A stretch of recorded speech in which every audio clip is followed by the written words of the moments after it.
All right, you know what I'm saying? For the people that don't know, you know what I'm saying? Tell us who we got in front of the camera. Oh, it's me, man. Khiry Robinson, man. Joining in with y'all. Appreciate y'all having me in. HBM, come in and join Hey, my boy. the So, man, the myth, another Central Texas legend, man. Let's start off by saying Buffalo Bills safety, DeMar Hamlin, we wish him a speedy recovery. So he had the cardiac arrest that he went through on the field after the tackle. Have you ever seen anything like that in your days playing in the NFL? um, honestly, bro, I've seen a few injuries, but I've never seen a pro athlete drop like that. Maybe in a Pee Wee league due to asthma or something like that. But bro, I've never seen nothing like that. Not playing in my whole life. That was a tragic situation. Um, peace to his family, speedy recovery, all that. It's real sad, but you know, those are the things we got to be mindful of in the game. I know that's something that we all want to do, make it pro. Um, but man, it's one of them games where at any moment, man, your life can change. And I think we saw that in movies growing up, like Any Given Sunday. So but just to answer the question, no, I never seen that before, man. That's real tragic that it happened. What's your take on Skip Bayless trying to usher the game to continue after something like that happens? Man, you know what? I think it got out of context, but also it's a time and a place. It was real, it was real, it was a sensitive time. And, sometimes you got them people at work that always want to do their job, you know what I mean? But sometimes you gotta relax. And I think in that moment, you know, he probably said something that came off. He probably, how we say something, and we mean it a certain way, but it come off a totally different way to the public or to the, whoever you speaking to. And I think that's how it came off.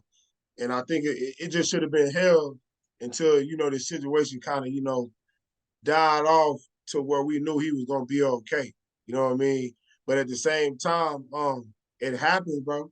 It happens. It happened to me in college. I tore my ACL, you feel me? And I was just all I heard was move the ball 10 yards up. Let's go. And Wow. I've seen it with other players. Injured, move the ball up. And it happens all the time, even in the game. It's not like what he said is nothing that happens already.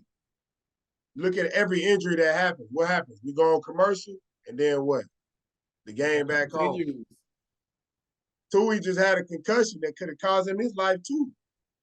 About a couple weeks ago, what they do? The game Threw him right continues. back in the game. He could barely stand up, could barely even walk. So, you know what I mean? It can go on both sides, but we know what it is. You know what I mean? You Health just got to. wise, man, the NFL almost a gift and a curse. You know what I'm saying? These organizations don't care about you like they should. It almost seems like. I say you got to have an understanding. You got to have an understanding of what what type of business you in. If you in the plant industry, if you're an electrician, a person that goes up there and changes the light bulbs, anything in that manner, you sign a contract. Mm-hmm. It's a chance you can grab the wrong wire and die. It happened to my brother. My brother lost half his arm grabbing the wrong wire. You feel me? So it's a chance that something may happen to you. So I wouldn't say that they don't care. It's more like it's a train that's gonna You keep signed going. up for it. It's a train that's gonna keep going no matter what and no matter who. So it's either you hop on or you hop off. You know what I mean? And yeah, it can feel like at times they don't care, but you gotta remember it's business. It's business. 100%. 100%. Nothing more important than the bottom line to them. So let's go ahead and get into your story, man. So let's go back to your childhood. Most people would say you originate from Temple, but from my understanding, you have roots in West Texas. Can you tell us about that? Oh yes, sir. I grew up in West Texas, Midland, Odessa area, and we, migrated to Central Texas. I don't remember around what age, but I want to say like first grade or kindergarten, something like that. We migrated down to Central Texas. We had family out there too, but pretty much my mama just picked up and moved out there, and we started over out there. and that's how I ended up in Central Texas. And I grew up.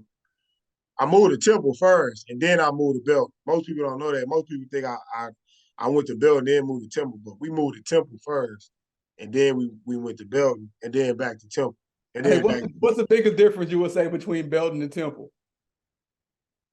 It depends on what. Just I would say culturally, what's the biggest difference between Temple and Uh, Belton? Because for me, coming from Cameron, we kind of knew to stay out of Belton a little bit. Like if you're gonna do your business, you kind of need to stay on the Temple side. I don't know. That's just kind of what I always felt growing up. I mean, I get what you're saying. Belton had black people, but yeah, it was a big difference because it was predominantly whites. You know what I'm saying, and Hispanics. You know what I mean?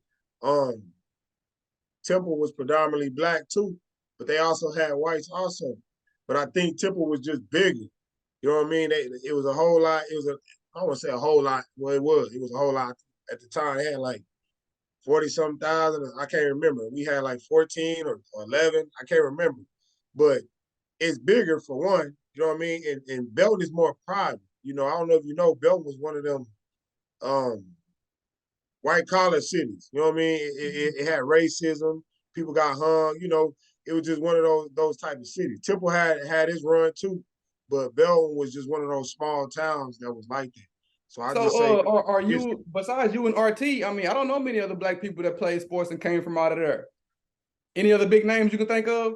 from Belton, Yeah. we got plenty. Ricky Sanders. Hell, who else you got? I can't even name none off the top of my dome. Okay. It's a We lot. ain't gonna get to it. We don't want nobody to feel It's bad well, because we left it's them a out. lot. It's a lot that come out of Belton. They got a lot of talent, NFL talent. They got singers, movie stars, all type of people come out of Belton. Yeah, I gotta do my all over research the wall. then. For sure. Yeah. You gotta get on that research. Okay, so look, when did you first get into sports? Do you remember? I say like fourth grade. Fourth grade, was football your first love or what? I think so. Mm. So I boom, think so. before. Okay. All right. I So think were you recruited to play football out of high school or did you do the whole recruiting process yourself? no, I actually was, bro. I was going to Baylor, but Oh, okay. So we got in go on, tell trouble. me that story right there. Pretty much, I was going to Baylor my junior year, but we got in trouble in high school, you know, doing immature stuff, causing felonies, ended up losing my scholarship. Then I ended up going to a junior college in Minnesota after that.